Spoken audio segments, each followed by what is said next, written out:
So, to become independent, you have to continually motivate yourself. If you don't, you won't make use of the LMS, you know, all those items or tasks, the tools that are available at my LMS, or even the mobile learning system becomes a big eyewash if it's not properly used or not used to the fullest. Okay, so independent learner means if you can have these things, inshallah, God willing, you'll become independent and you become a good, productive, lifelong learner for all times to come. Okay, so we want us to be like this, to aim to target this for ourselves, okay, and for whoever, our family members as well. Right? Okay. All right. Now, one early symptoms of, this is a not very nice word to say, stress. We get stressed when you see the word stress. It makes you stressed out. But we have got to face the challenge and understand exactly what are some of the early symptoms of stress. Because we're talking about learning. When we are learning, you will be fresh from school, okay, good for you. But you've been out and away from school for more than 10 years, 15 years, and now you're back to have to, you know, maybe bury your nose in the book, or even spend time to take time out from work and then find time 1 hour or 2 hours at your workplace, working on the internet, looking for info, or even at home when you come back tired and so worn out, maybe having problems with the boss at work, or having problems with some people in your house, with your family. How do you deal with this to become better independent learners? So you have to learn to cope, to understand these things first before you can really take care of yourself, motivate yourself, and inshallah become more effective learners. Now, early symptoms of stress. This is something you have to accept and understand, yeah? Okay, some of the symptoms of stress that I would like to share with you. All right, okay, so you see a series of them, a whole lot of them here. When there is a change in lifestyle, we may in fact relate to some of these symptoms. Sometimes we know it, sometimes we are not really conscious of it. But now, as students here at OUM, for this particular course, we want you to be aware of the symptoms and know them, so that when it strikes you, you know how to deal with it, okay? And cope with your learning in the process.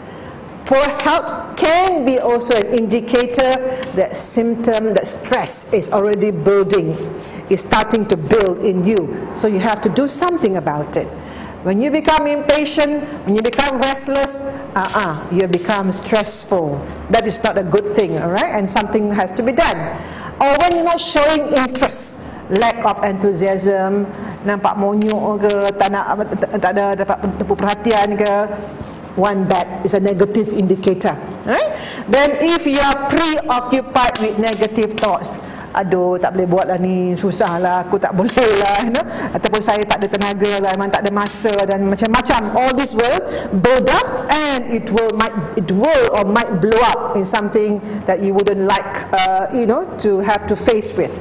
Or when you're feeling restless, lonely, unhappy, and becoming inefficient in what you do or you think, and this is bad. One of the 7 deadly sins of a person in Christianity is anger. So we want to avoid this very telling negative symptom of stress. Early symptom, mind you, is not even the resultant behavior, it's the early symptom.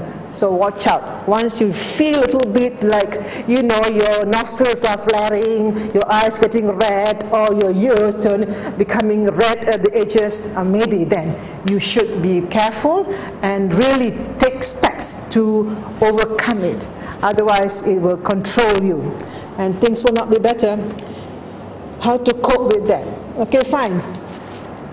Dan kita pandai bercakap aja, tapi macam mana nak buatnya kan? How manage stress? We have read books, listen to all the mahal gurus telling us about how to cope stress, and Dato' Fazila Kamsa telling us macam mana menangani masalah tekanan jiwa ke tekanan hidup dan sebagainya.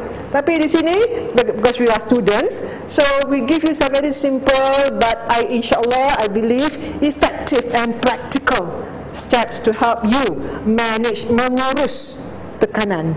Yang penting dulu tu, kita mengenali dulu, kenal apa dia punya simptom, then we find ways to look to address the issues.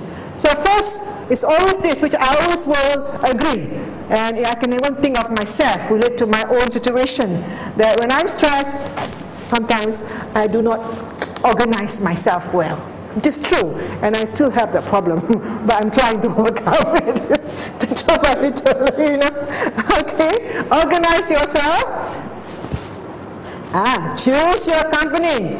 Who are your friends? You say you are who your friends are. If your friends are not good, you also end up like them. So be careful. It's also even wise men will tell you, you want to be a good person, a righteous person, go into the right company. Join orang yang baik-baik, insyaAllah kita pun jadi baik-baik. Right? Number 2, to also manage stress, learn to enjoy, to relax, to unwind, but don't over-relax, don't over-enjoy. Then you lead to different kind of stress problem. Okay, next is, Stephen Covey will say, alright, think positive, everything is positive. Okay, all have the good 7 effective habits. So here, similarly, think positive and act positive. These 2 things, please go together, hand in hand. Just don't think. You also must do. So think and act positively. Okay, insyaAllah, you'll be able to, maybe not 100%, but at least you are heading somewhere in a good and I would say favorable outcome. Reward yourself. Sometimes when you stress, you tend to overeat and become fat like me. So what I do is, I try don't reward yourself by going and, emptying clean the refrigerator. Don't do that. That leads to other bigger problems.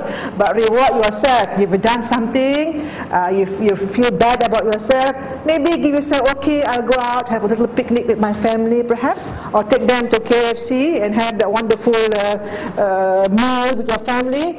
That might just lower your stress levels, and not make you feel so depressed with everything. Eat balanced diet is important, nutrition, and know yourself. This was since the time of Adam and Eve also, I think. Know yourself.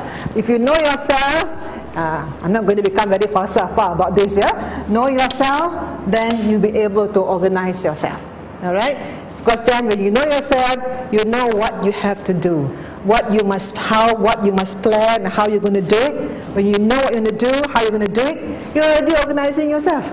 It's when you don't know yourself and you are in the wrong company, then you go and get haywire and you become stressed for no real good reason.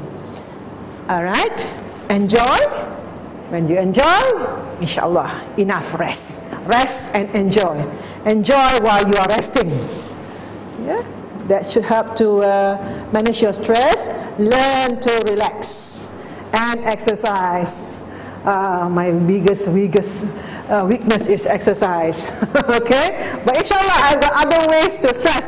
Of course, you can add on to this list of your own, based on your own experiences, how you handle your personal stress. Okay, I can add one more here, to learn to relax, or maybe think positively, know yourself. Because I'm a Muslim, I can say berzikir, bersalat, wirid. That's one of the way.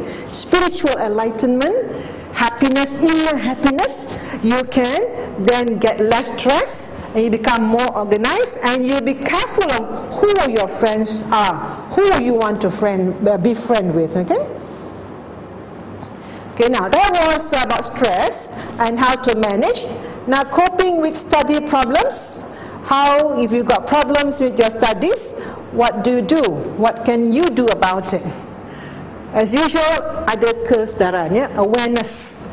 Be aware and recognize your own resources, whether you have them or you don't have them. If you have them, go and have more of it. If you don't have them or you are limited resources, go and find out. If you don't know where they are, look. That's why the good company is important, because they can guide you, they can show you the way, and they may have contacts that can provide bigger opportunities for you.